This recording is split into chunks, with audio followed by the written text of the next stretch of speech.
Welcome to the Scarlet Faithful podcast. I'm Aaron Breitman, and we are talking cornerbacks tonight in terms of our positional previews for Rutgers football ahead of the 2023 season. David Anderson back. Thanks so much for all you've contributed so far. It's been a lot of fun. And now we are talking about cornerbacks. And when you talk about cornerbacks for Rutgers, you have to start with Max Melton. David, what are your thoughts on him? Well, I guess I need to aggregate a lot of different opinions on it. I've seen him, listed by some sources projected second team All Big Ten. I've seen some not even have him in the top four. I've seen him projected as the number three cornerback prospect in the entire, country, down to not ranked. So there are a lot of differing opinions on Max Melton. So what can I say about what we've seen in the last few years is that at times he's an absolutely elite playmaker at the cornerback position and on special teams. I mean, he has instincts, speed, strength, and when he's locked in for sustained periods of time, it has been difficult for opposing quarterbacks to complete passes against him. At times, uh, that has not been the case because he's trying to make too many plays. Why is it? We don't know. But he's the type of guy where if he can just bring consistency to the table, he'll be drafted next year, possibly even on day two.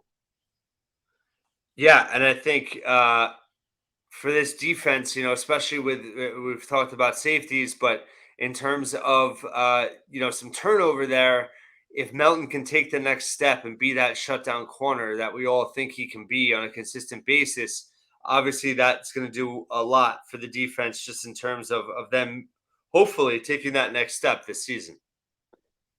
For sure. I mean, we talk about where the turnover is going to come from that Chiano needs to sustain this team and to provide short fields, for example, for the offense. He's the number one guy who could provide that if he's right. I mean, looking at his grades, even though people didn't feel like he had a great season last year, statistically, as well as by, Pro Football Focus, he was significantly better last year than the year prior. He scored a 62 in his first year, 63 2 years ago, and a 69 last year, which put him in the middle of the pack among, Big Ten corners. So, I think a few more interceptions and that number is going to skyrocket because that really inflates your ratings both in the number of pass defenses, interceptions, as well as what grading you're getting from these recruiting or draft scouting sources. And we'll talk about Melton again when we get to special teams, but I want to talk about the other side with Robert Longerbeam as the other starter at cornerback. For sure. I mean, Longer Beam is one of those guys who just showed he had to play more. Uh, in that game, I think it was against Indiana 2 years ago when he was a true freshman. I think he had three passes defense on three consecutive plays at one point, or it might have been three out of four because they might have went for it on fourth down, something like that. But he shows these just instincts that you can't teach, and he's faster than he looks. Like he hasn't shown like he's a liability going against faster guys. So, he's fast enough. The question with him is if they try to bully him, is he going to be able to, do enough to get his hand in there? And does he have the strength even without the added weight that you might see on another player to make those plays? But I feel very comfortable with him as a starting cornerback on this team. I mean, do you agree with that? Yeah, no, totally. I'm really high on him. I think he got better as the year went on. He was consistent. Yeah, he does. I mean, his frame, it is unique. I mean, he is very slight, but I think what I like about him is that even though he's not the biggest corner out there, he plays with a ton of confidence, and he's And very physicality, yeah. very sure in what he's doing. And he doesn't hesitate in his decision making. And like you said, Right. he's got great instincts. So yeah, I think they're a very good. I think they definitely have a chance to be a top half, duo in terms of cornerbacks in the Big Ten. And then another guy who I really like, who had a bit of a down year last year and did have some injuries, is Kason Abraham, who's back as well. Yeah, I mean, to your point, in 2021, when he might have even been Pro Football Focus first team All Big Ten. He was definitely in the top. He had 44 tackles 2 years ago, and last year he only had 9. Part of that was injury. Part of that was longer beam just demanded more snaps with the play that he showed on the field. And Abraham is a little bit of an oddball because his size would tell you that he should be a slot corner, but he has proven pretty effective as an outside corner. And so, what do you do with that?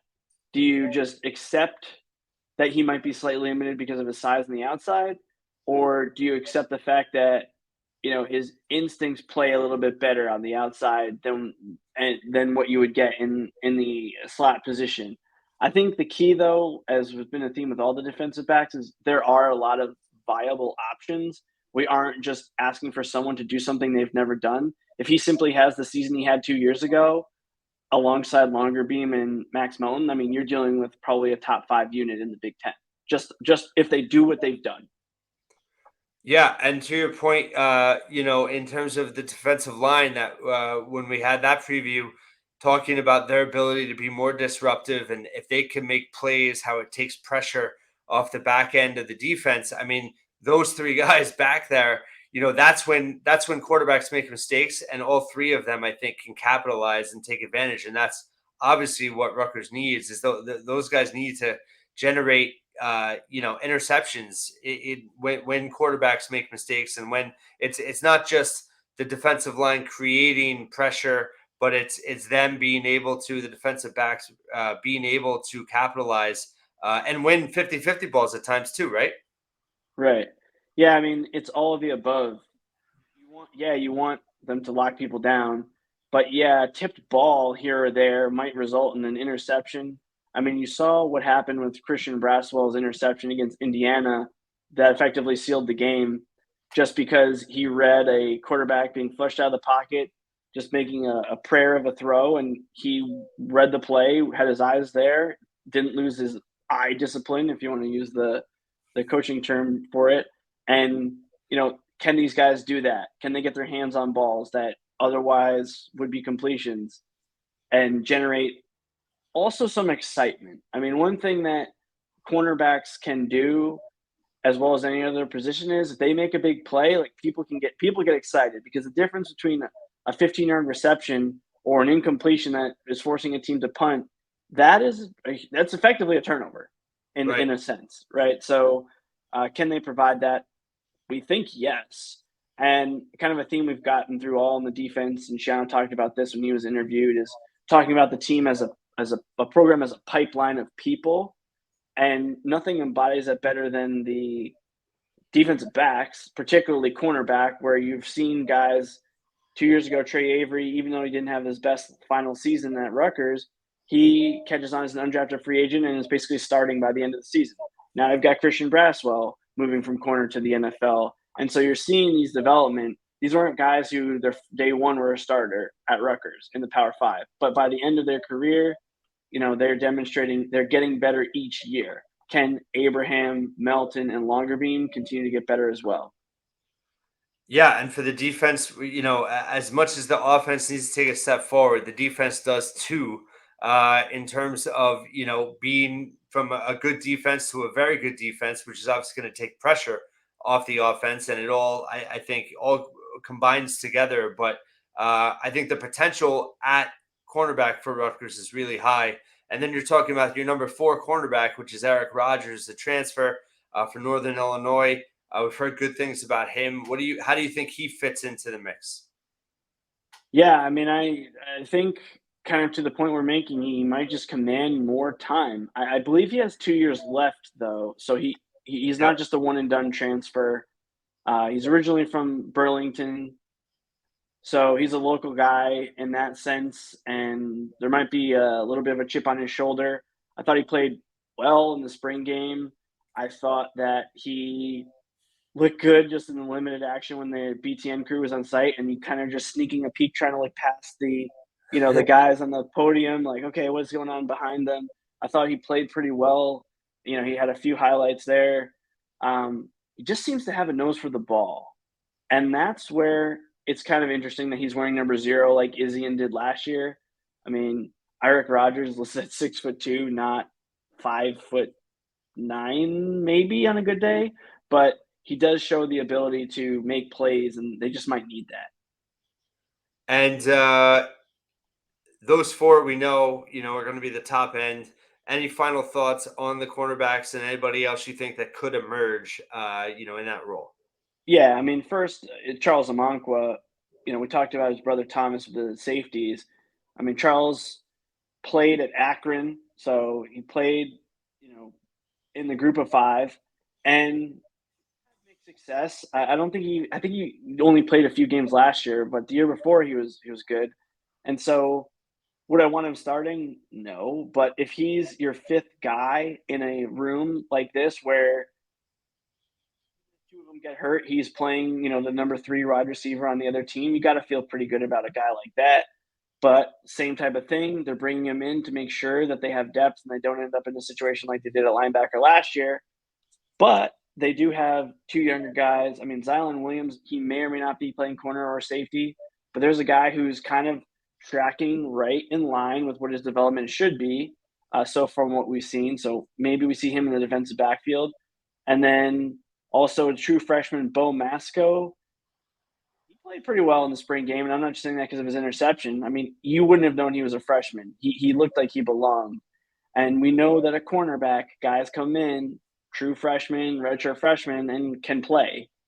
Like we saw Jason McCourty do it, and he was a 2-star prospect on a Right. team that was good, like not a team that was the bottom of the conference. So it's possible that we'll see that. I just think there's a lot of guys ahead of him that they trust that have a proven track record. So I don't know if we're going to see him this year, but you got to feel good about where this position group is progressing in the next few years. Definitely. And to touch on your point about Charles Amonkwa, yeah, it was 2 years ago. He was a full-time starter at Akron in the MAC. He played 12 games, started 11 at cornerback. And then last year, he just played 4 games, started 1. So, but he does bring, some legitimate experience. He's your 5th cornerback, potentially, probably. That's, I think, yeah, that's a pretty deep position group, I think, for Rutgers for sure. David Anderson, thanks for all your insight once again. And thanks for watching and listening to this positional preview, and check out all our positional previews for Rutgers football, wherever you listen to podcasts and on YouTube and on the Scarlet Faithful as well.